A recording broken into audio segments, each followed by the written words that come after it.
Hello and welcome back to another session in our continued journey of trying to master critical thinking and argument analysis. So we have already worked with a few questions and some basics, so we should know what an argument means by now, and it is very simple. It is a set of reasons and conclusion. Reason plus reason and a conclusion together give you a most basic form of argument. What is an assumption? An assumption is a unstated reason. So it is a reason, but it is just not given in the argument process as such, right? So all of these things put together form our basics of argument analysis, but we have gone beyond that also and worked with a few questions. We have looked at strengthening the argument, weakening the argument. That means trying to support the conclusion or trying to attack the conclusion. And we have looked at questions of spotting the assumption and more such scenarios, right? So as we try more and more questions, we'll get more comfortable with it. And overall, once again, the first basic agenda would always be to have a very good grasp of what the paragraph is saying. If it is very clear to you in your own language, the logic is not going to present too much of a trouble. I think for most people, it is still a game of comprehension. The logic is not very difficult because it is very commonsensical. These kind of arguments we do in our daily lives a lot, right? So today's agenda is to continue that process, try out a few more questions and practice our critical thinking process via those questions. So let's get started with the question now. So let's look at the paragraph first. It says industry experts expect improvements in job safety training to lead to a safer work environment. So there are some people, there are experts, they are saying if you improve job safety training, your work safety, your environmental work environment safety will go up. Something will go up, this will also go up, and it makes logical sense also. You're improving the job safety training and therefore your workplace has become safer. You're improving job safety training, workplace has become safer means the number of accidents are going down. This I'm saying because when I read later, it talks about number of accidents. That is another way of showing how safe a workplace environment is.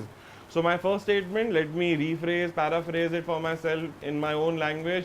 Industry expert, they think if job safety training is improved, my number of accidents will go down or my overall safety of the environment will go up, whatever way you want to interpret it.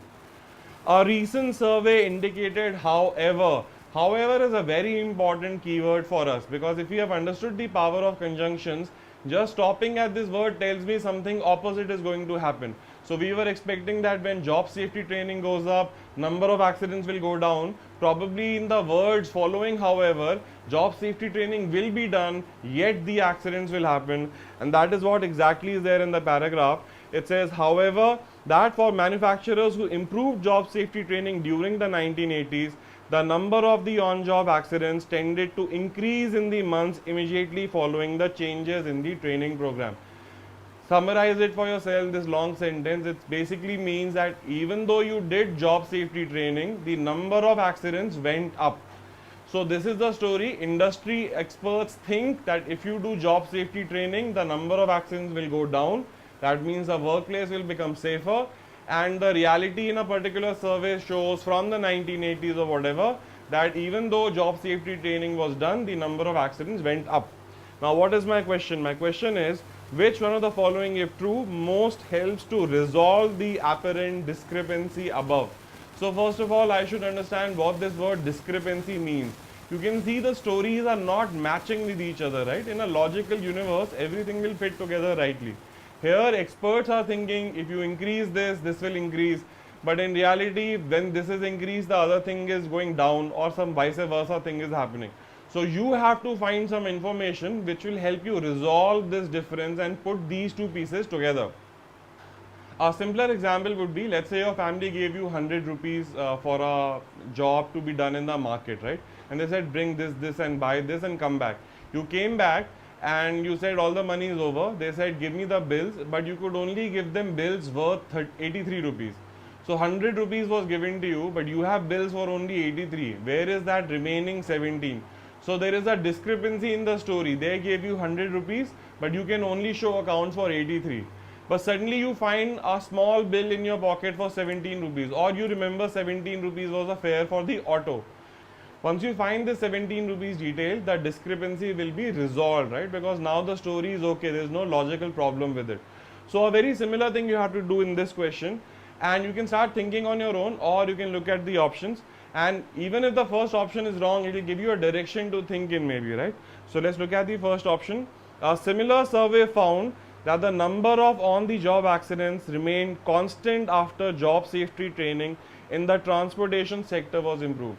They said in another story, remained constant. Here job safety training was done and the number of accidents remained constant. If this statement is true, my discrepancy is still there, because according to the experts, when the job safety training is done, the number of accidents should have gone down. Even if they have remained constant, means there is something wrong with the process, right? So my discrepancy would remain even if this statement was true, so I will reject it. Look at option B. Manufacturers tend to improve their job safety training only when they're increasing the size of their workforce. So this statement is saying that people only do job safety training when they are increasing their workforce. So take a number for yourself to better understand the process. Say you had 10 people earlier and you were getting 1 accident out of 10, right? So accident rate is 10%. And you are now going from 10 to 100, and only then you do job safety training. So let's say, do a little maths. If you had 1 accident out of 10, out of 100, you should have had 10 accidents without the job safety training, maintaining the same rate of accidents. Say because of the job safety training, you only got 5 accidents. But data will still say the number of accidents has increased if you only focus at that, because earlier there was 1 accident out of 10 people, now there are 5 accidents. That it is out of 100 people is not given, right? So if this information is given to you, the discrepancy resolved, because you will say, yeah, okay. Because the number of people has gone high, the scale is increasing, that is why the number of accidents is going up, even though the job safety training might have worked, right? So the job safety training is reducing the number of accidents, but because of the overall scale, the number is higher. So once you understand that, it's very clearly, easily resolved. So I'm using numbers to explain the process. You might not even need that. You just understand, okay, yeah, this is what is happening logically, and I found a loophole. So now my stories are matched together. Why there is a discrepancy in the data, and the data is explained. So my answer is B, and 52% of the people got this as the right answer. Let's look at option C and D quickly. Option C, manufacturers tend to improve job safety training only after they have noticed that the number of on-the-job accidents has increased. So this statement is saying manufacturers do training only when the accidents have gone up. Okay, think for a bit. Accidents have gone up, they do job safety training. After that, the number of accidents should have come down. Only look at this information, right? So even if this is true that they do training only after accidents go up, after the training the number of accidents has gone down, but my data says that the number of accidents has gone up, even though industry experts were thinking it will not, right? So even if C is true, it is still not solving the discrepancy between the earlier information. D, it is likely that the increase in the number of the on-job accidents experienced by many companies was not merely a random fluctuation. So if this was true, that it is not a random fluctuation, think for a minute.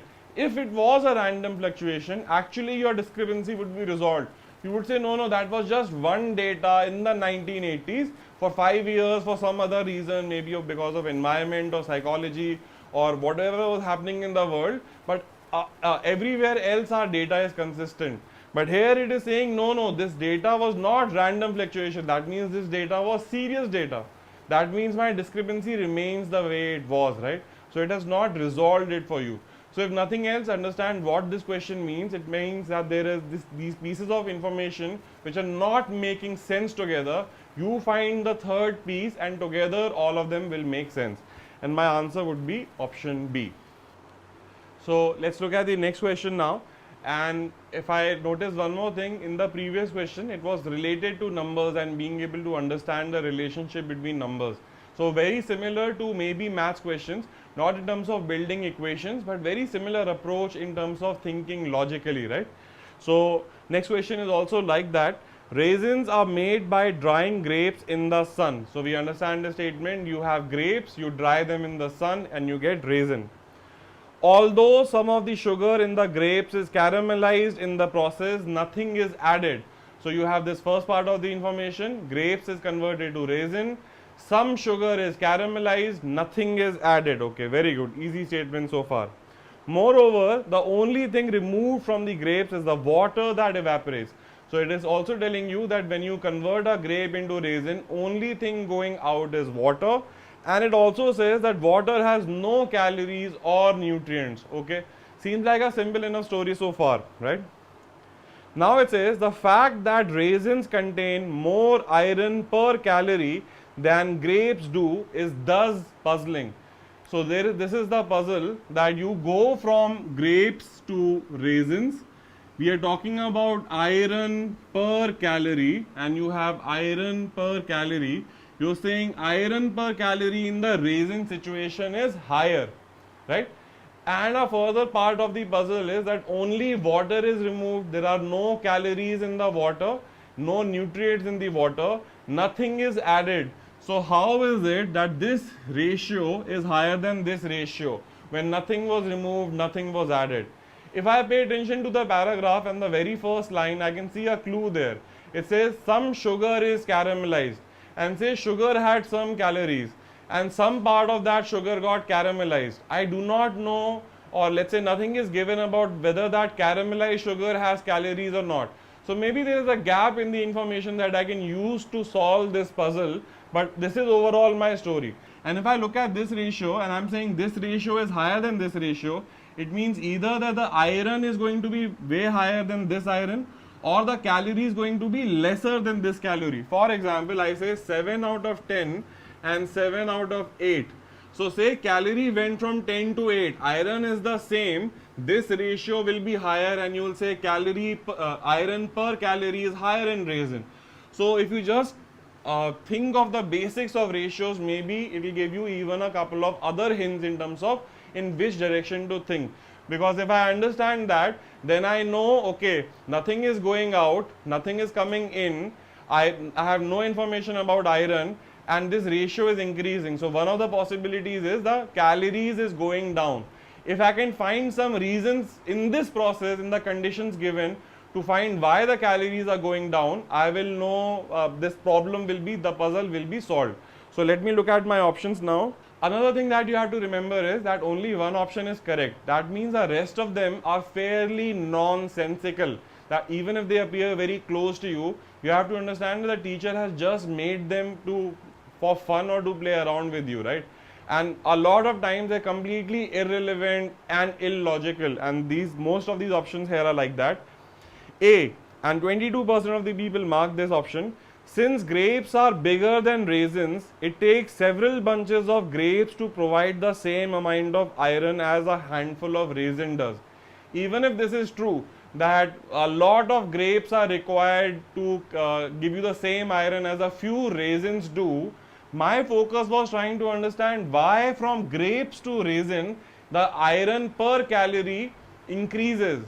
If this is true, that this has more iron per calorie, then I can start thinking, okay, a fewer raisins will give me as much iron as a few grapes. Even that would have logical problems in that. But as of now, this is completely irrelevant for me, because my question was, why is this happening? This is saying, let's say a human will need to eat more grapes or more raisins. If this is true, a human might need to eat fewer raisins and more grapes, right? But I'm still not understanding why this is true. Why is this happening? What is the logic behind this, right? Which is what I have to figure out, because that's what my question was. Option B, and this is my answer: caramelized sugar cannot be digested, so its calories do not count towards the calorie content of raisins. If you had understood this ratio, that basically if the calorie is going down, the iron per calorie will go up, and you can say the iron per calorie in raisins is higher than the same grapes that you are using to make them. But if I now tell you, or if I tell you that sugar is now becoming sugar plus caramel, sugar has calories, and this statement is saying caramel has no calories. That means whatever number of calories were there, the overall number of calories now is lesser, because some of the calories got lost in the process of caramelization. If I understand that, then the maths is very, very clear to me. This statement makes sure that the first information given, that sugar turns to caramel, which is basically saying that the number of calories go down when the grape is being converted to raisin. Because the number of calories is going down, iron per calorie is going up, because even if iron is the same, this ratio will go up. Once I understand it, this is my answer and I can reject my rest of the options. But because this is the beginning of the process in our journey, I will still go through the options. C says the body can absorb iron and other nutrients more quickly from grapes than from raisins because of the relatively high water content of grapes. Once again, this information is completely irrelevant for your agenda. Your agenda was trying to understand why iron per calorie in raisins is higher than the same grapes, right? This is saying how the iron will be absorbed in the body via the grape and via the raisin doesn't solve this problem for me, so I will reject it. 24% of the people thought this was the right answer. D. Raisins but not grapes are available year round, so many people get a greater share of their yearly iron intake from raisins. Was the question about why do people get, or where do people get their iron intake from, whether raisins or grapes, or was the question iron per calorie in raisins is higher than iron per calorie in grapes? So even if this is true, and it might be true that raisins are available all year, so people get their iron from raisins, that does not resolve this problem for me, which was my task. So that's why this is not my answer, and my answer would be option number B. Moving on towards the next question. Columnist says, our democratic society cannot exist unless its citizens have established strong bonds of mutual trust. So he's saying for a democratic society to exist, it is necessary that citizens have strong bonds of mutual trust. Fairly easy statement to paraphrase and understand for yourself. Such bonds, which bonds? The bonds of mutual trust just mentioned in the previous statement, are formed and strengthened only by participation in civic organizations, political parties, and other groups outside the family. So follow the connection once again from the beginning. For democracy, it is necessary that people or citizens have strong bonds of mutual trust.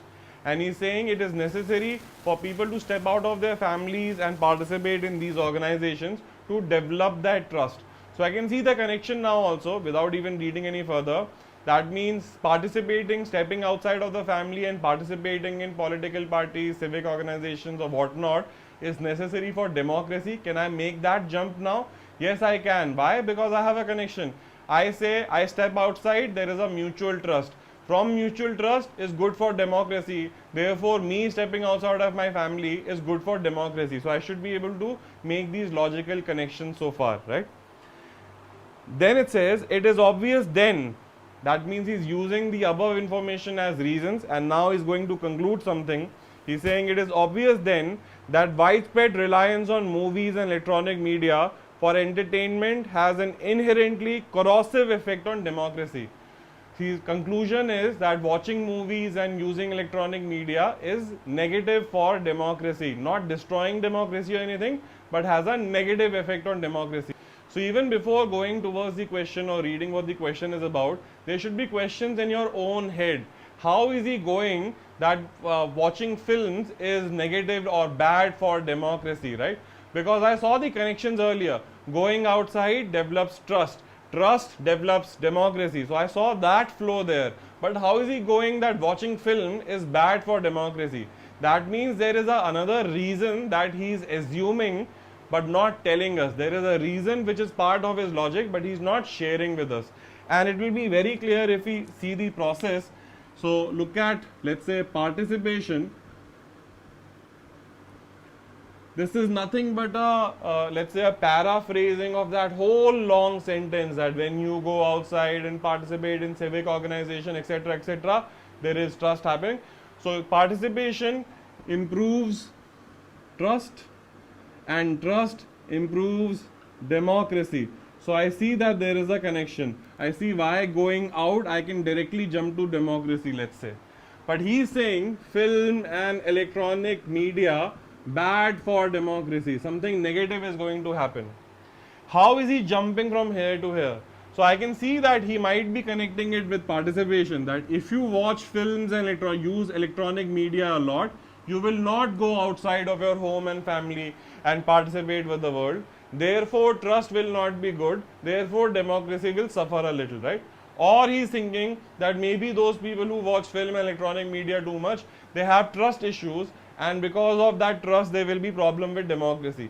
If I connect it with to any of the reasons in whatever way, I can then find that yeah, I can make a connection between this and this, right? So this missing connection, how do I go from here to here? I cannot go directly, right? That means this connection or this connection, one of them is my assumption.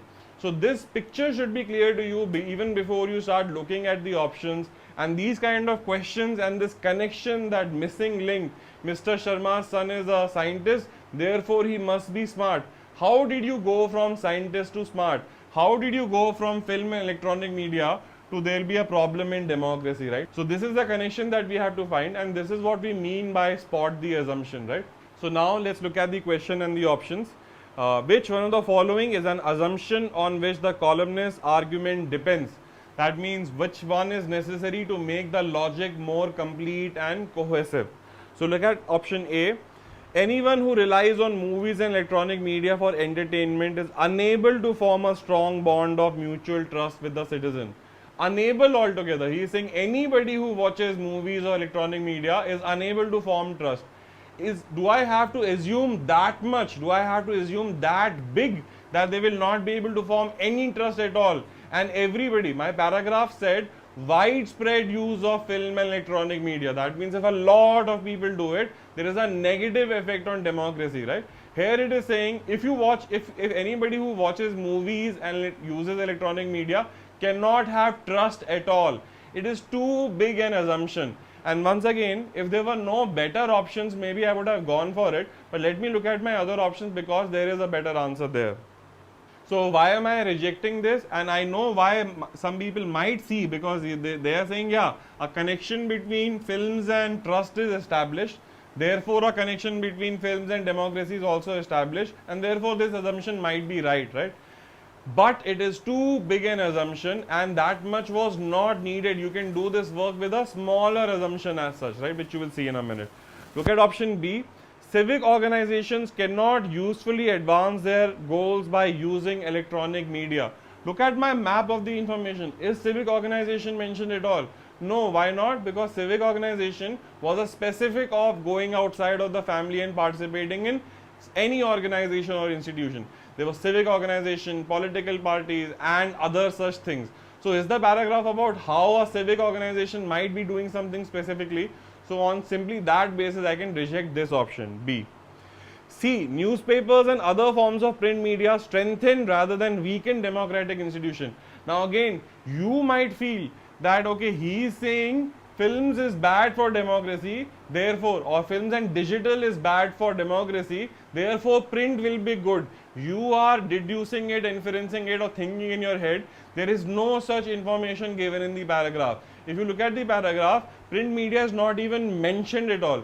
So you are saying you want to build, you don't have a connection between this and this, you are building another term here which also hasn't got a connection with democracy, according to the author at least. You might be thinking in your head is a very different case altogether, right? And then option D, relying on movies and electronic media for entertainment generally makes people less likely to participate in groups outside their families. If I say this is true, that means when they watch a lot of movies and electronic media, they don't participate outside of the family. They don't participate outside of the family, the trust thing does not get developed, the democracy does not flourish as such, right? So assuming this is working for me as a conclusion, and my answer is option D. So that option A, why wasn't it the answer? It was too harsh, too strong, right? It was saying anybody who watches movies or electronic media cannot form trust. Here it is more gentle. It's saying generally who people, a lot of electronic media and movies don't tend to, generally that means a lot of them or some of them don't tend to do it. So a gentler, more simpler assumption for me. So my answer would be option D. So let us look at the next question now. Vervet monkeys use different alarm calls to warn each other of nearby predators. So there are monkeys, what their name is not very relevant. They have different alarm calls. What do I mean by an alarm call? A sound being made by a monkey, right?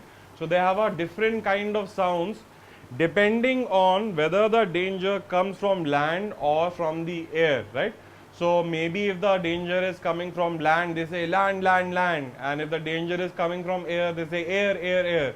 So saying land or saying air, these are two different alarm calls. I'm using land and air as an example because I don't want to make monkey sounds, right? So monkeys have two different alarm call, alarm systems for land and air. But why is it so? And that is your question.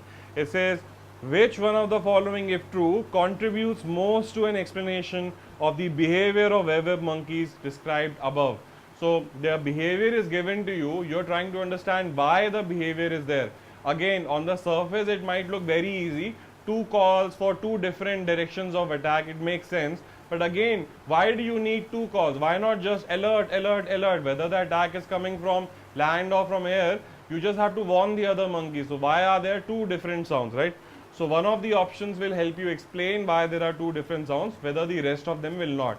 So let's go step by step.